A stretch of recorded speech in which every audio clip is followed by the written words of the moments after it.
प्यारे विद्यार्थियों नमस्कार। स्वागत है आप सभी का आपके अपने YouTube चैनल आरपी स्टडी में। तो जो भी विद्यार्थी राजस्थान चतुर्थ श्रेणी हाईकोर्ट की तैयारी कर रहा है दोस्तों, राजस्थान चतुर्थ श्रेणी हाईकोर्ट की तैयारी करने वाले सभी साथियों के लिए ये क्लास बड़ी इंपॉर्टेंट है। क्लास को आपको ध्यान से कंप्लीट पूरा देखना है और लास्ट में कमेंट करना है कि इस क्लास को देखने के बाद में कितने प्रश्न आपके सही होते हैं, कैसे दोस्तों आपकी तैयारी है। आपको पता है आपका एग्जाम दोस्तों बहुत नजदीक आ चुका है।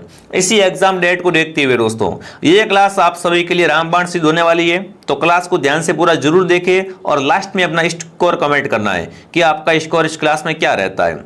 ठीक है, तो चलिए विद्यार्थियों क्लास का शुभारंभ करते हैं। सभी को नमस्कार, सभी का स्वागत। तो चलिए क्लास का पहला ही सवाल आपके सामने पूछा है, 56 का मैदान राजस्थान के कौन से भाग में है? उत्तरी भाग में, पूर्वी भाग में, दक्षिणी भाग में या पश्चिमी भाग में दोस्तों? तो 56 की पहाड़ी है वो तो बालोतरा में, बट जो 56 के मैदान दोस्तों हैं वो राजस्थान के दक्षिणी भाग में। राजस्थान के कौन से भाग में दोस्तों हैं? राजस्थान के दक्षिणी भाग में 56 के मैदान है। यहाँ पर सी ऑप्शन आप सबका सही रहेगा। अगला प्रश्न आपके सामने क्या पूछा है, गैप सागर झील किस जिले में है? बहुत ही शानदार प्रश्न आपसे पूछा है। जो राजस्थान जीके वाला पोर्शन दोस्तों आपका रहने वाला है पेपर में, उसमें इस टाइप से क्वेश्चन आएंगे। तो गैप सागर झील कहां पर है दोस्तों? देखिए, उदयपुर, बांसवाड़ा, प्रतापगढ़, डूंगरपुर। तो गैप सागर झील दोस्तों है वो अपने डूंगरपुर जिले में है। जो भी डूंगरपुर कमेंट कर रहा है यहाँ पर, डूंगरपुर आपका बिल्कुल सही रहेगा। आगे बढ़ते हैं। अगला सवाल आपके सामने क्या पूछा है दोस्तों, वर्ष 2011 की जनगणना के अंतिम आंकड़ों के अनुसार राजस्थान की कुल जनसंख्या है। कमेंट करना दोस्तों, वर्ष 2011 की जनगणना के जो अंतिम आंकड़े हैं दोस्तों, उसके अनुसार राजस्थान की कुल जनसंख्या कितनी है? फटाफट तरीके से कमेंट करेंगे। देखते हैं किस किस का उत्तर यहाँ पर क्या आता है। बिल्कुल सही आता है। चलिए भाई साहब, बहुत ही शानदार शानदार क्वेश्चन दोस्तों लेके आए हूं आपके लिए। तो राजस्थान की जनसंख्या दोस्तों है वो है आपके 6,86,21,012। ठीक है, जो भी ऑप्शन बी कमेंट कर रहा है, बी ऑप्शन आप सबका सही रहेगा। 6,86,21,012 दोस्तों क्या है? राजस्थान की दोस्तों वर्ष 2011 की जनगणना के अनुसार राजस्थान की जनसंख्या है। ठीक है, आगे बढ़े। अगला प्रश्न आपके सामने क्या पूछा है, राजस्थान के कौन से जिले में जनसंख्या घनत्व सबसे कम पाया जाता है? मतलब सबसे कम जनसंख्या घनत्व वाला जिला कौन सा है? बीकानेर, जोधपुर, बाड़मेर, जैसलमेर। तो राजस्थान में दोस्तों सबसे कम घनत्व है वो अपने जैसलमेर का है। मात्र कितना है दोस्तों? मात्र 17 जनसंख्या घनत्व है वो जैसलमेर का है, जो कि राजस्थान में सबसे कम है। ठीक है, बहुत ही शानदार क्वेश्चन दोस्तों। राजस्थान का सबसे बड़ा जिला जैसलमेर है, बट यहाँ पर घनत्व है वो सबसे कम पाया जाता है। अगला सवाल देखते हैं क्या पूछा दोस्तों आपसे, राजस्थान में ब्लू पोल्ट्री का प्रमुख केंद्र कौन सा है? कमेंट करना है यहाँ पर आपको कि राजस्थान में ब्लू पोल्ट्री का प्रमुख केंद्र है बीकानेर, डूंगरपुर, जयपुर, जैसलमेर। देखो, एक होती है ब्लैक पोल्ट्री, क्या होती है एक दोस्तों? ब्लैक पोल्ट्री, और एक है ब्लू पोल्ट्री। दोनों में अंतर है, दोनों अलग अलग है, दोनों को एक साथ आपको नहीं याद करना है। ठीक है ना। ब्लू पोल्ट्री का संबंध है वो तो जयपुर से है। ब्लू पोल्ट्री कहाँ की है दोस्तों? ब्लू पोल्ट्री जयपुर की है। वहीं अगर बात करें ब्लैक पोल्ट्री की, तो ब्लैक पोल्ट्री है कोटा की। ठीक है ना, ब्लू पोल्ट्री जयपुर की है और ब्लैक पोल्ट्री दोस्तों कोटा की है। तो यहाँ पर ब्लू पोल्ट्री का पूछा तो क्या होगा? बिल्कुल ब्लू पोल्ट्री का प्रमुख केंद्र है वो अपना जयपुर दोस्तों। ठीक है, अगर ब्लैक पोल्ट्री का पूछ ले तो जयपुर कर देना, ब्लैक पोल्ट्री पूछे तो कोटा, ब्लू पोल्ट्री जयपुर, दोनों में कन्फ्यूज मत होना। अगला पूछा, निम्न में से किसे मरुभूमि की कोकिला कहा जाता है? इनमें से कमेंट करना दोस्तों, किसे मरुभूमि की कोकिला कहते हैं? गौरी देवी, मांगी बाई, बन्नो बेगम, अल्लाह जिलाई बाई। बहुत ही नाइस क्वेश्चन, बहुत ही शानदार क्वेश्चन आपसे पूछा है दोस्तों। तो मरुभूमि की कोकिला है वो दोस्तों है अल्लाह जिलाई बाई। और अल्लाह जिलाई बाई क्या है दोस्तों? राजस्थान की एक मांड गायिका है। कैसी गायिका है दोस्तों? मांड गायिका है। तो जो भी ऑप्शन डी कमेंट कर रहा है यहाँ पर, डी ऑप्शन बिल्कुल आपका राइट रहेगा। चलिए आगे बढ़ते हैं। अगला सवाल दोस्तों आपके सामने, भीलों के द्वारा विवाह के अवसर पर किया जाने वाला नृत्य कौन सा है? कमेंट करना दोस्तों। भील है ना, विवाह के अवसर पे कौन सा नृत्य करते हैं ये आपको बताना है। गवरी, गेर, हाथीमन्ना, नेजा। भीलों के द्वारा दोस्तों विवाह के अवसर पर किया जाने वाला नृत्य कौन सा हो जाएगा? जिसने भी क्लास को लाइक नहीं किया है दोस्तों, अगर आपको ये क्लास पसंद आ रही है ना, तो क्लास के दबा को लाइक और शेयर करो भाई ना। क्लास को क्या करें आप एक बार थोड़ा सा like and share and subscribe कर दे, ताकि हमारी जो भी क्लासें हैं वो सारी क्लासें आप तक पहुंचती रहे। तो देखिए, भीलों के द्वारा विद्यार्थी विवाह के अवसर पर कौन सा नृत्य करते हैं? आतिमना नृत्य करते हैं। कौन सा नृत्य करते हैं? आतिमना नृत्य किया जाता है। अगला दोस्तों पूछा आपसे, मेवाड़ के अरावली क्षेत्र में भील जाति का लोक नाट्य कौन सा है? मेवाड़ का जो अरावली का भाग है ना, यहाँ की जो भील जाति है दोस्तों, इनका लोक नाट्य कौन सा है? गंधर्व, गवरी, भवाई या रम्मत? तो मेवाड़ के अरावली क्षेत्र का दोस्तों भीलों का लोक नाट्य है वो है गवरी। जो भी गवरी कमेंट कर रहा है यहाँ पर, गवरी ऑप्शन आपका बिल्कुल राइट रहेगा। कौन सा उत्तर आप सबका राइट रहेगा? गवरी ऑप्शन आप सबका दोस्तों सही रहेगा। बहुत बिल्कुल आप सबका सही आ रहा है। बहुत सारे बच्चों ने यहाँ पर क्या किया है दोस्तों, गवरी को सही किया है। चलो आगे बढ़ते हैं, अगला बताओ। राजस्थान के वे संत जो राजस्थान छोड़कर बनारस चले गए और रामानंद के शिष्य बन गए दोस्तों, मतलब राजस्थान के ऐसे कौन से संत दोस्तों जो राजस्थान छोड़कर बनारस चले गए और फिर रामानंद के शिष्य बन गए? तो देखिए, रैदास, जाम्बोजी, दादू दयाल या संत धन्ना। तो संत धन्ना की बात हो रही है यहाँ पर। किसकी बात हो रही है दोस्तों? संत धन्ना की बात हो रही है। जो भी ऑप्शन नंबर डी को सही कर रहा है, डी ऑप्शन आपका बिल्कुल सही रहेगा। ठीक है दोस्तों, आगे बढ़े। अगला सवाल आपके सामने क्या पूछा है? अगला पूछा है, संत पीपा के अनुसार मोक्ष का साधन है। बताओ भाई, पीपा के अनुसार मोक्ष प्राप्त करने का साधन कौन सा है दोस्तों? भक्ति से कर सकते हैं, ध्यान से, साधना से या पाप से? फटाफट कमेंट करेंगे साथियों। यहाँ पर संत पीपा के अनुसार मोक्ष प्राप्त करने का साधन कौन सा है, ये आपको बताना है। बहुत ही अच्छा क्वेश्चन आपसे पूछा है। तो यहाँ पर आएगा भक्ति। भक्ति क्या है साथियों? संत पीपा के अनुसार मोक्ष प्राप्त करने का साधन है। अगला पूछा है, आशापुरा माता किस वंश की कुलदेवी है? कमेंट करेंगे दोस्तों। आशापुरा माता है वो दोस्तों आपको बताना है। बिल्कुल, आशापुरा माता किस वंश की कुलदेवी है ये आपको बताना है दोस्तों। चौहान वंश की, राठौड़ वंश की, खींची वंश की या गुइल वंश की? तो आशापुरा माता है वो क्या है दोस्तों? चौहान वंश की कुलदेवी है। जो भी ऑप्शन नंबर ए को सही कर रहा है, बिल्कुल आपका उत्तर ए राइट रहेगा। ठीक है, अगला प्रश्न दोस्तों आपके सामने, आदिवासियों का कुंभ कहे जाने वाला बेणसर मेला किस जिले में लगता है दोस्तों? अगर मैं आपसे पूछूं कि आदिवासियों का कुंभ किस मेले को कहा जाता है, तो आदिवासियों का कुंभ है वो है बेणसर मेला विद्यार्थियों। और ये जो बेणसर मेला भरता है ना, ये कहाँ भरता है ये आपको बताना है दोस्तों। डूंगरपुर में, झालावाड़ में, 12 मई दोस्तों बांसवाड़ा में। तो आदिवासियों का कुंभ कहा जाने वाला बेणसर मेला दोस्तों है ये 100 मई जाकम के संगम पे दोस्तों नवाटबरा गांव डूंगरपुर में भरता है। कहाँ भरता है? नवाटबरा डूंगरपुर में। जो भी साथी ऑप्शन ए को सही कर रहा है यहाँ पर, ऑप्शन ए आप सबका क्या रहेगा? बिल्कुल सही रहेगा साथियों। चलिए आगे बढ़ते हैं। अगला सवाल दोस्तों आपके सामने क्या पूछा है? फूलडोल महोत्सव मनाया जाता है। फूलडोल महोत्सव कौन मनाता है? प्रणामी पंत, वल्लभ पंत, रामसनी पंत या सतनामी पंत? दोस्तों राजस्थान में फूलडोल महोत्सव है वो कौन मनाता है ये आपको बताना है दोस्तों। तो राजस्थान में दोस्तों फूलडोल महोत्सव मनाते हैं रामसनी संप्रदाय के लोग। कौन मनाते हैं दोस्तों? रामसनी पंत मनाता है। कहाँ मनाता है? ये मनाते हैं दोस्तों शाहपुरा में, क्योंकि शाहपुरा में क्या है दोस्तों? रामसनी संप्रदाय की प्रधान पीठ है। ठीक है, तो जो भी साथी ऑप्शन सी को सही कर रहे हैं, बहुत बढ़िया, सी ऑप्शन आपका बिल्कुल राइट है दोस्तों। चलिए दोस्तों आगे बढ़ते हैं। दोस्तों आगे बढ़ने से पहले जो भी विद्यार्थी राजस्थान चतुर्थ श्रेणी हाईकोर्ट की तैयारी कर रहे हैं, राजस्थान 4th ग्रेड हाईकोर्ट का कंप्लीट कोर्स दोस्तों आपको हमारे पास मिल जाएगा। तो इसके लिए आपको प्ले स्टोर से RP स्टडी ऐप को डाउनलोड करना है दोस्तों। इसके अंदर आपको हिंदी, अंग्रेजी, राजस्थान की बोलियां, साहित्य, मतलब संपूर्ण सिलेबस मात्र आपको 299 रुपये में मिल रहा है। जिसने भी ज्वाइन नहीं किया है, RP स्टडी ऐप को डाउनलोड करके आप ज्वाइन कर सकते हो। अगर इसके बारे में कोई भी पूछताछ करनी है, यहाँ पर आपको नहीं पता कि इसको कोर्स को लेते कहाँ से हैं, यहाँ पे दोस्तों आपको पेमेंट किसी और नंबर से करना है, तो दिए गए हेल्पलाइन नंबर पे आप कांटेक्ट कर सकते हो साथियों। ठीक है, बहुत ही शानदार कोर्स है। इस कोर्स से बाहर कुछ नहीं आएगा। अगर आपने ये कोर्स कंप्लीट पढ़ लिया, 100% दोस्तों आपके चांस है कि आपका नंबर आ सकता है। बट हम देखो हमारी तरफ से फुल आपको कोर्स मिल जाएगा, फिर आपके हाथ में अगर आप पढ़ दो तो आराम से नंबर आ जाएगा। ठीक है, तो चलिए दोस्तों आगे बढ़ते हैं। इस कोर्स को आप एक बार जरूर देख लेना। अगला पूछा है, गोरबंद आभूषण दोस्तों है राजस्थानी महिलाओं के गले में पहनने का आभूषण दोस्तों है। राजस्थानी महिलाओं द्वारा विवाह के समय पहनने का विशेष आभूषण है दोस्तों। ऊंट के गले का आभूषण है। यहाँ दोस्तों महिलाओं के हाथ में पहनने का बाजूबंद है। तो देखो दोस्तों, गोरबंद जो आभूषण होता है ना, ये क्या है यहाँ पर? ये दोस्तों ऊंट के गले का हार है। ठीक है ना, गोरबंद है वो क्या है? ऊंट के गले का हार होता है वो दोस्तों बिल्कुल गोरबंद होता है। अगला है, राजस्थान में सर्वाधिक प्रतिशत वाली अनुसूचित जनजाति कौन सी है? कमेंट करेंगे, राजस्थान में सर्वाधिक प्रतिशत वाली अनुसूचित जनजाति कौन सी है? तो मैं आपको पहले बता चुका हूं कि राजस्थान में सर्वाधिक जनजाति है वो है दोस्तों मीणा। मीणा है वो क्या है? सर्वाधिक संख्या में पाए जाते हैं। ठीक है, सबसे अधिक हैं वो तो अपने मीणा हो जाएंगे।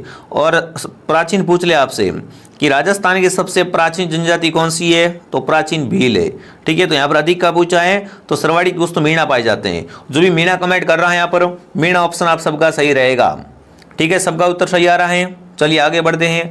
अगला पूछा है इतिहास प्रसिद्ध शिवाना दुर्ग किस जिले में दोस्तों है। इतिहास प्रसिद्ध शिवाना दुर्ग है वो कहाँ पर है दोस्तों, ये आपको बताना है ना। शिवाना दुर्ग का निर्माण दोस्तों वीर नारायण पंवार द्वारा करवाया गया था।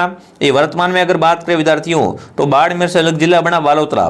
बालोतरा में शिवाना दुर्ग है, बट यहाँ पर बालोतरा ऑप्शन में है नहीं, तो आप क्या कर सकते हो, यहाँ पर बाड़मेर को सही कर सकते हो। अगला पूछा है जोधपुर के निकट ओसिया के मंदिर किस समूह की देन है। कमेंट करेंगे साथियों। जोधपुर में दोस्तों क्या बने हुए, ओसिया में दोस्तों मंदिरों के समूह बने हुए, ये किस राजवंश की देन है दोस्तों, ये आपको बताना है। राठौड़, गहलोत, चौहान, परतियार। तो इन मंदिरों का दोस्तों निर्माण करवाया था, वो करवाया था परतियारों ने दोस्तों। किसने करवाया था, परतियारों ने करवाया था। तो ओसिया के मंदिरों का समूह है वो परतियार वंश की देन है दोस्तों। अगला प्रश्न आपसे पूछा है जोधपुर में प्राचीन राजाओं की छत्रियां व उद्यान के लिए कौन सा स्थान प्रसिद्ध दोस्तों है। मंडोर, जसवंतड़ा, ओसिया या लोणी दोस्तों। तो देखो जसवंतड़ा को मारवाड़ का ताजमहल कहा जाता है, आपको ध्यान रखना है। यहाँ पर आप इसे राजस्थान का ताजमहल भी कह सकते हैं दोस्तों। बट जोधपुर के राजाओं की जो छत्रियां बनी हुई है दोस्तों, उनके उद्यान दोस्तों है वो मंडोर में है। कहाँ पर है दोस्तों, मंडोर में। अगला प्रश्न आपसे पूछा है राजस्थानी विचारधारा की चित्रकला का प्रमुख केंद्र कौन सा था दोस्तों। राजस्थानी विचारधारा की चित्रकला थी, इसका प्रमुख केंद्र था बीकानेर, बूंदी, जयपुर, जैसलमेर। तो राजस्थानी विचारधारा की चित्रकला का दोस्तों आरंभिक केंद्र था वो था बूंदी। बिल्कुल, यहाँ पर कौन सा उत्तर आप सबका राइट रहेगा, बूंदी ऑप्शन आप सबका सही रहेगा। अगला प्रश्न दोस्तों आपसे पूछा है राजस्थानी बोली और क्षेत्र के संबंध में कौन सा युग्म गलत है। देखो ढूंढाड़ी कहाँ बोलते हैं, टोंक में, पाली में बागड़ी, बारा में हाड़ौती और करौली में मेवाती। तो यहाँ पर अगर देखा जाए दोस्तों तो कौन सा सही नहीं है, आपको पहचान करनी है। पाली में आपको पता है क्या बोलते हैं, मारवाड़ी बोलते हैं दोस्तों, बागड़ी नहीं बोलते, है ना। यहाँ पर पाली में बागड़ी है वो असंगत है, बाकी सब राइट है। तो जो भी ऑप्शन बी को राइट कर रहा है, बी ऑप्शन बिल्कुल दोस्तों आपका राइट है। अगला पूछा है कानड़देव प्रबंध का रचयिता कौन है। देखो जो आपका एग्जाम में सिलेबस दिया हुआ है उस सिलेबस के अनुसार ऐसे क्वेश्चन आपके आने वाले हैं। कानड़देव प्रबंध दोस्तों हैं, इसके रचयिता कौन है ये आपको बताना है। नयन सुख, राम भट्ट, पद्मनाथ, हेम कवि। तो कानड़देव प्रबंध दोस्तों हैं, इससे क्या होता है जालोर के इतिहास में जानकारी मिलती है। ठीक है, और यहाँ पर आपका उत्तर रहेगा पद्मनाथ। पद्मनाथ ने क्या किया दोस्तों, कानड़देव प्रबंध की रचना की थी। चलिए आगे बढ़ते हैं। अगला बताओ राजस्थान की प्रथम निर्वाचित लोकतांत्रिक सरकार का गठन कब हुआ। राजस्थान की दोस्तों प्रथम निर्वाचित लोकतांत्रिक सरकार का गठन है वो कब हुआ था, वो आपको बताना है दोस्तों। तो बिल्कुल राजस्थान की प्रथम निर्वाचित दोस्तों लोकतांत्रिक सरकार का गठन हुआ था 3 मार्च 1952 को। 3 मार्च 1952 राइट रहेगा। राजस्थान में रेलवे ट्रेनिंग स्कूल कहाँ पर है, जयपुर, भरतपुर, उदयपुर, अजमेर। अगर बात करें राजस्थान में रेलवे ट्रेनिंग स्कूल की दोस्तों तो वो अपने कहाँ पर है, वो है उदयपुर में। जो भी उदयपुर कमेंट कर रहा है यहाँ पर उदयपुर ऑप्शन आप सबका सही रहेगा। राजस्थान का प्रवेश द्वार किसे कहा जाता है, बच्चे का उत्तर दोस्तों यहाँ पर आना चाहिए। बिल्कुल सिंगल क्वेश्चन भी ये आपका गलत नहीं होना चाहिए दोस्तों। राजस्थान का प्रवेश द्वार है भरतपुर। बट अगर आपसे पूछे राजस्थान का सिंह द्वार कौन सा है तो राजस्थान का सिंह द्वार अलवर दोस्तों है। अगर आपसे पूछे मरुस्थल का प्रवेश द्वार तो मरुस्थल का प्रवेश द्वार अपना जोधपुर है। ठीक है, ये बातें आपको क्या करनी साथ साथ में दोस्तों याद करते हुए आगे बढ़ना है। अगला प्रश्न दोस्तों आपके सामने क्या पूछा है, धावड़िया व्यक्ति होते थे दोस्तों। बिल्कुल इतिहास में दोस्तों क्या है, कहीं कहीं अपने को मिलता है धावड़िया व्यक्ति। तो धावड़िया व्यक्ति का दोस्तों काम क्या था, वो क्या है दोस्तों कारवा और काफिले को लूटने का काम करते थे दोस्तों। क्या करते थे दोस्तों, कारवा और काफिलों को लूटने का काम करते थे दोस्तों। चलिए आगे बढ़ते हैं। कृष्णमृग किस अभयारण्य में पाए जाते हैं, कमेंट करेंगे साथियों। कृष्णमृग यहाँ काले हिरण पाए जाते हैं, वो कहाँ पाए जाते हैं, सीता माता में, रणथंभौर में, सरिस्का में या तालचापर में दोस्तों। तो राजस्थान में जो कृष्णमृग पाए जाते हैं, काले हिरण पाए जाते हैं, वो पाए जाते हैं तालचापर अभयारण्य में। किस अभयारण्य पाए जाते हैं दोस्तों, तालचापर अभयारण्य है वो अपने चूरू जिले में दोस्तों है। कहाँ पर है, चूरू जिले में, यहाँ पर पाए जाते हैं। अगला पूछा रॉक फॉस्फेट की खान कहाँ पर है, दरीबा, आगुचा, नाथरा की पहाड़, जामरकोटरा। बताओ भाई राजस्थान में जो रॉक फॉस्फेट की खान दोस्तों है वो है जामरकोटरा में। जामरकोटरा में क्या निकलता है, रॉक फॉस्फेट निकलता है। अगला पूछा निम्न में से कौन सा जोड़ा सही नहीं है दोस्तों, मेहंदी सोजत की, लुसन बारा का, इसबगोल जालोर का, किन्नू बूंदी का। तो यहाँ पर कमेंट करना है कि निम्नलिखित में से कौन सा जोड़ा यहाँ पर सही नहीं है दोस्तों। तो किन्नू है ना, ये बूंदी का नहीं है, बाकी सब राइट है। ठीक है, अगला पूछा राजस्थान की पहली सरकारी सहकारी समिति है, ये 1905 में स्थापित की गई। कहाँ पर स्थापित की ये आपको बताना है। राजस्थान की पहली दोस्तों सरकारी समिति 1905 में कहाँ पर स्थापित की गई थी, तो अजमेर जिले के भिनाई में दोस्तों। कहाँ पर? अजमेर की भिनाई में बिल्कुल पहली सरकारी समिति स्थापित की गई थी। अगला पूछा है राजस्थान में सीमेंट उत्पादक जिले, मतलब राजस्थान में सीमेंट का उत्पादन कहाँ कहाँ से होता है वो आपको बताना है। यहाँ पर फटाफट तरीके से कमेंट करके बता देंगे दोस्तों कि राजस्थान में सीमेंट का उत्पादन है वो प्रमुख रूप से कहाँ कहाँ से होता है। तो बिल्कुल सीमेंट का उत्पादन होता है बूंदी, चित्तौड़गढ़, कोटा, सिरोही और उदयपुर। तो क्या आएगा उत्तर यहाँ पर? ऑप्शन ए आपका आ जाएगा। अगला पूछा है पुरातत्व स्थल बागौर और नाडोल क्रमशः किन जिलों में? यहाँ पर क्रम से आपको बताना दोस्तों। बागौर सभ्यता है वो तो अपने भीलवाड़ा में है। कहाँ पर दोस्तों है? भीलवाड़ा में। और नाडोल अपने पाली में है। तो यहाँ पर क्या रहेगा? बिल्कुल बागौर और नाडोल क्रमशः पाली और भीलवाड़ा में है। यहाँ पर भीलवाड़ा और पाली बिल्कुल, क्योंकि बागौर पहले हैं, क्रम से बताना है तो पहले आएगा भीलवाड़ा फिर आएगा पाली। चलिए आगे बढ़ते हैं। अगला सवाल आपके सामने दोस्तों, बिल्कुल अगला प्रश्न आपसे पूछा है अलाउद्दीन खिलजी की दोस्तों विजयों को क्या करना है दोस्तों? आपको काल क्रम के अनुसार व्यवस्थित करना है कि अलाउद्दीन ने सबसे पहले आक्रमण कहाँ से किया, कहाँ पर किया दोस्तों?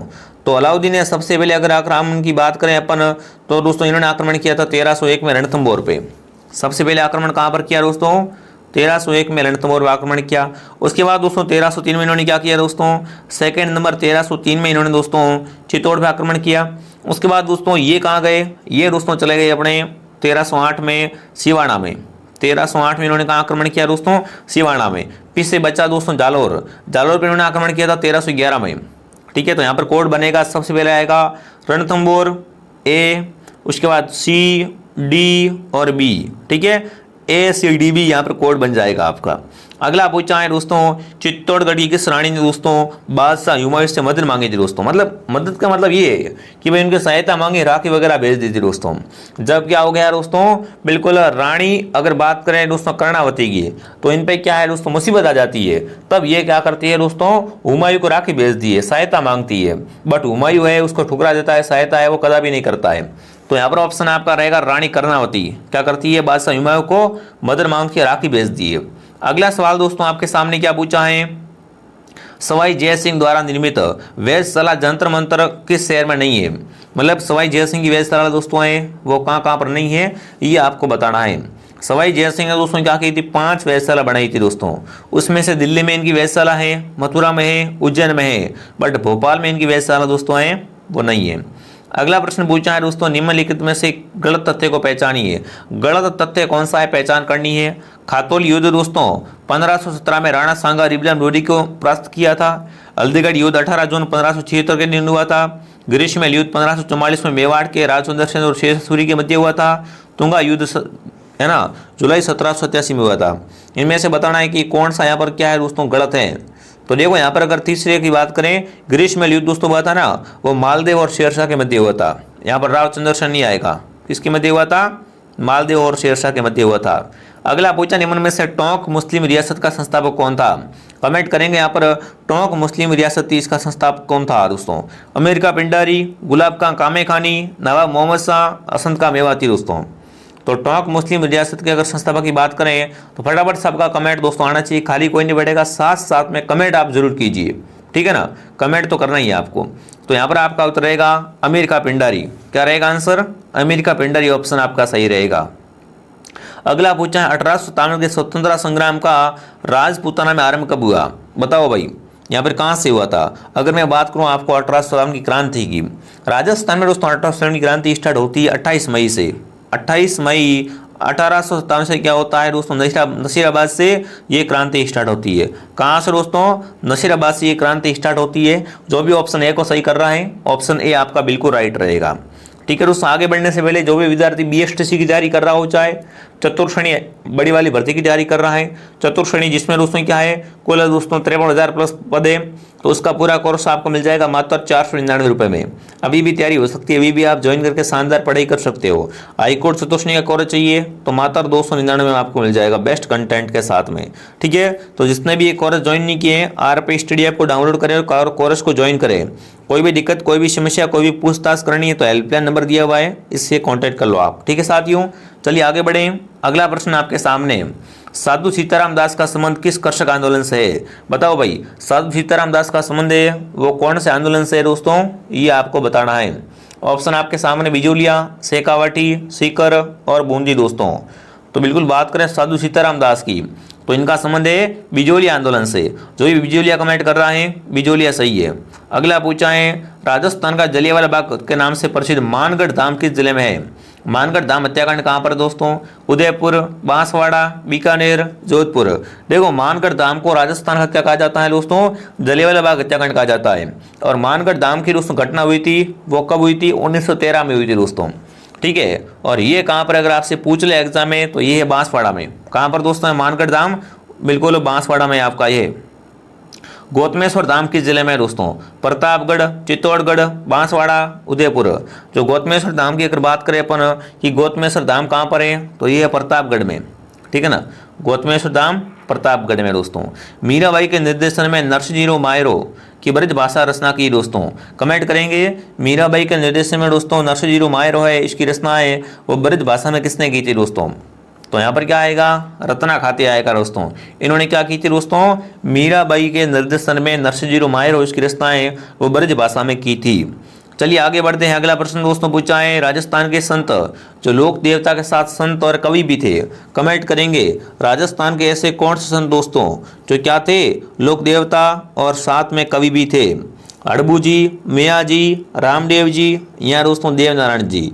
तो यहाँ पर बात हो रही है दोस्तों रामदेव जी की। रामदेव जी दोस्तों लोक देवता तो है ही, साथ साथ में क्या थे दोस्तों? एक कवि भी थे जिन्होंने क्या किया था? 24 वाणियाँ लिखी थी। तो यहाँ पर ऑप्शन सी आपका सही रहेगा। जो भी सी कमेंट कर रहा बहुत बढ़िया। यहाँ पर पूछा है मिलान करनी है। क्या करना है दोस्तों आपको? कि कौन सा नृत्य कौन सी जनजाति के द्वारा किया जाता है? तो यहाँ पर अगर देखें दोस्तों तो नेजा करते हैं दोस्तों कौन? फटाफट कमेंट करें। नेजा भीलों के द्वारा किया जाता है, लिखो 1। मालवी कतोड़ी करते हैं, लिखो 2। जेला है वो सहरिया करते हैं, लिखो 4। मछली नृत्य कंजर जाति करती है। तो यहाँ पर होगा 1243 कोड बनेगा। क्या बनेगा कोड? 1243 कोड बन जाएगा। निम्न में से किस चित्रशैली में पशु पक्षियों को महत्व दिया गया है? फटाफट कमेंट करेंगे। पशु पक्षियों को महत्व देने वाली चित्रशैली कौन सी है दोस्तों? वो आपको बताना है। जिसमें क्या किया हो दोस्तों? पशु पक्षियों का बिल्कुल चित्रण किया गया हो तो वो है बूंदी की चित्रशैली। इसमें क्या मिलता है दोस्तों? पशु पक्षियों का चित्रण मिलता है। अब फटाफट कमेंट करें इस क्लास को देखने के बाद में कितने क्वेश्चन दोस्तों आपके सही हुए और ये क्लास दोस्तों आपको कैसी लगी। आई होप कि ये क्लास दोस्तों आपको पसंद आई होगी। अगर आपको ये क्लास पसंद आई है ना तो फटाफट क्या करें विद्यार्थियों, आप इस क्लास को लाइक एंड सब्सक्राइब कर ले। जिसने भी टेलीग्राम को ज्वाइन किया हो टेलीग्राम को ज्वाइन भी कर ले विद्यार्थियों। तो चलिए मैं आपको मिलता हूँ नेक्स्ट क्लास में दोस्तों। जय हिंद, जय भारत।